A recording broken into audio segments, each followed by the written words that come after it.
when you have a winner, do you have activities for the queen? Yes, we do. We have activities for the queen. At the moment, we have an understanding with AWARE. They are the mental health body in Ireland for youth mental health. And the story is the winner of Adibo sits on the board of the youth mental health in Ireland. And they actually, what they do, I can't really go too much into that, but I will just briefly give you an overview. What they do really is that they kind of brainstorm and talk as youth, as children, youth, as I said, on how they should be, how children that have mental health challenges could be better addressed. So this winner is constantly involved in a lot of these things, but most times we can't make them public because it involves underage kids. But then they grow so much, they learn so much about mental health, which you must understand it's a big issue for us because most of our kids they're actually different. And sometimes they have issues with the fact that their hair is not as long as the Caucasian children. It's not as slicky, it's not blonde, or their lashes are not that long, or the skin, or the color of the skin is not that pale, so or their accent is probably different for certain kids that have been brought in, born in Nigeria and then brought in here. And, those challenges actually, even the kind of food they eat, and they're being discriminated against in school and all of that. So but if you have a strong mental health awareness and grounding, you're able to overcome that as a youth, which makes you an overall all-grounded and rounded person and adult in future. So the queen, they take part in. Yes, she sits on the board. She sits on the board. Yes. And that would have benefited her. She would a lot. Is that a continuous thing? It is. The next queen is still going to be sitting on that? Yes, she sits on the board. And also there are other activities that we have in our community, like we are all in the Igbo community, and usually when people in Igbo Union and outside of the Igbo Union, Igbo community generally have this umbrella, when they have activities, they actually invite the princess to actually come and grace the occasion. So she's more like an ambassador for the youth, so she goes out there and makes all this social connection and networking just to make other kids aware that, look, you can be so young and be empowered also to sit amongst your parents, and comport yourself the way the Igbo maiden, you will keep hearing me say this, Igbo maidens comport themselves, so. Okay, that's good. It's good that they're doing something. It's good that they're participating. Mm-hmm. And because it's very important for them to participate in one activity or the other. Mm-hmm. That kind of helps them to grow. Yes. It grows them up. Yeah. And, the 2017 is around the corner. Mm-hmm. It's 2 months away. Mm-hmm. What are the plans? Oh, the plans are big. We are actually going to explode in 2017. It's going to be our 3rd anniversary, and we have plans on the way to make this more of a cultural festival. Mm-hmm. So, and we're also, with the board of directors, we sat together and we want to make it more of a cultural festival. The challenge now is, how do we capture this in one day? So we are going to obviously have all kinds of traditional entertainment back home. We'll try and integrate that in the one day, side by side with the pageant. So to be more like a day out for Igbos, to experience their culture and crown their next ambassador, the next princess. But is it just a day out for Igbos? Well, yes and no. Obviously, we've invited a lot of other communities to be a part of this, to come and experience our culture, also to come and showcase their own culture, because we want to see their culture as well. But it's our day. it's for us. We are the major players, you know. Yes, we're carrying other people along, but it's more or less so that, yes, we get to see your culture as well. But the essence of it is that we actually show our culture to our fellow Nigerians and the Irish community at large. You mentioned Irish community. What does community mean to you? Community is the bedrock which we, as individuals, build our environment. It's the bedrock which our foundation and the foundation of our children within the same common boundary in which we grow, nurture, progress. It's very important that that community is healthy.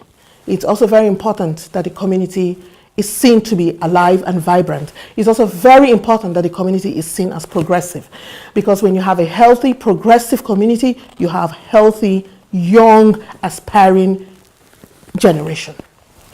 If that's the case, how can we use a Daibo platform to have a more progressive Nigerian community in collaboration with other associations, Nigerian associations in Ireland? Okay. One of the many, when we have our board of directors meeting and brainstorming sessions, one of the many things we kind of bring or talk about is how other communities would emulate what we do, and in emulating what we do, come together and be stronger. It's true that this is the first of its kind in Ireland where one community is actually doing this. But it will be good. We have 36 states in Nigeria, and we have about maybe 10 different ethnic communities, I think, maybe more. But three major. We have, let's say, 3 major tribes. But if I'm saying that, I won't even be fair to myself, because I am not included in the major tribe. I'm Niger Delta, and you can see.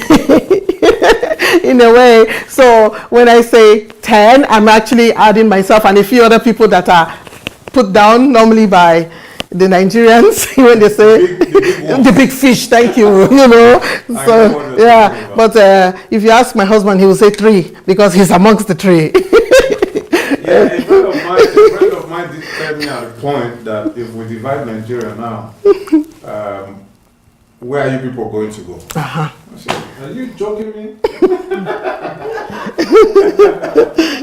Where do you see Adaibo in 10 years' time? Oh my God, this is a beautiful question.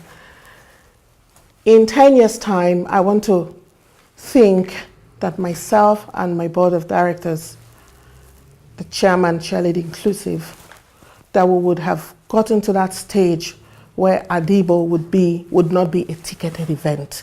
Secondly, it would be a platform that we would use to sponsor approximately 5 Igbo maidens every year into the higher institution.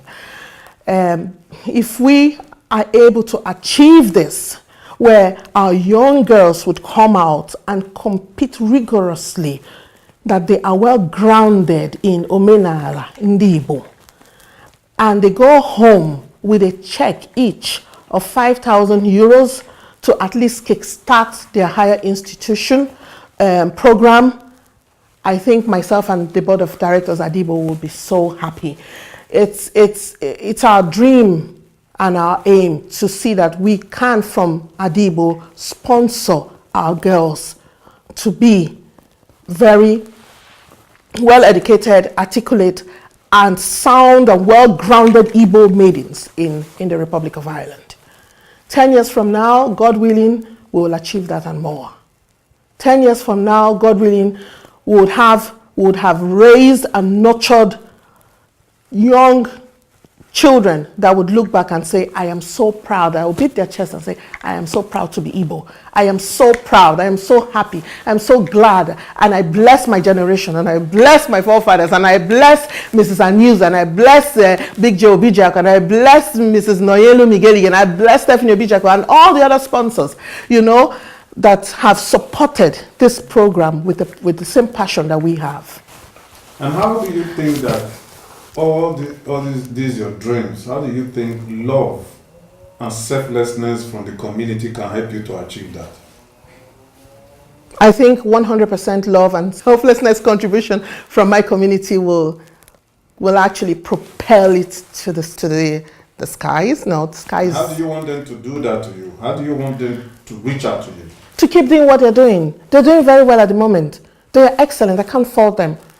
They come to Adibo, they bring their kids, they encourage me. Some of them give out the second, third prizes. They've been doing that for the past 2 years now. You reach out to them and they are like, oh, fine. The first prize on the first pageant was given out by Onodugo Social Club, you know, and the second and third prizes were actually given out by members of the community, you know, and even last year, Valese gave out the second prize, and, you know, Depsandi of Depsandi Foundation gave out the third prize. So they're very supportive of us. They are very encouraging. I couldn't ask for more. All I beg and plead with them is that they continue to stand strong with us, because we have a goal. We haven't even scratched the surface yet.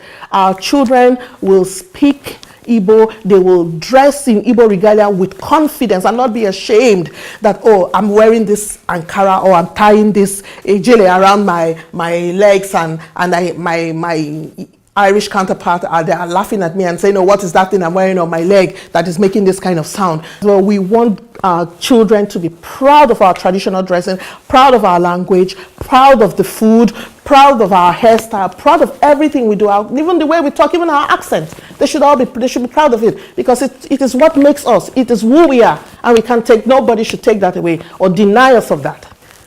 Finally, we have talked a lot about the Igbos, the pride of Igbos, the culture, everything. Now I want you to look at me, look at the camera, and tell Nigerians that is Adaibo Day comes July. We want to celebrate the Nigerians through the Adaibo Day. Ndị Igbo ekene m unu. Ndewonu ndị Igbo. Ndewonu ndị Nigerians. Ndewonu ndị Irish. 2nd of July 2017 is Adibo. 3rd year running. It will be a pleasure to see you there. If you can, please make it. If you can't, support us. Promote our post on Facebook. Talk to your friends. Encourage your children to come out. It's a once-in-a-year event. We would like to see you there. We want you to be there. We desire that you are there. Your support means everything to us. We love you. Igbo Gadi. Our culture will not die. We will hand it down safely to the next generation. But we need your help. See you there.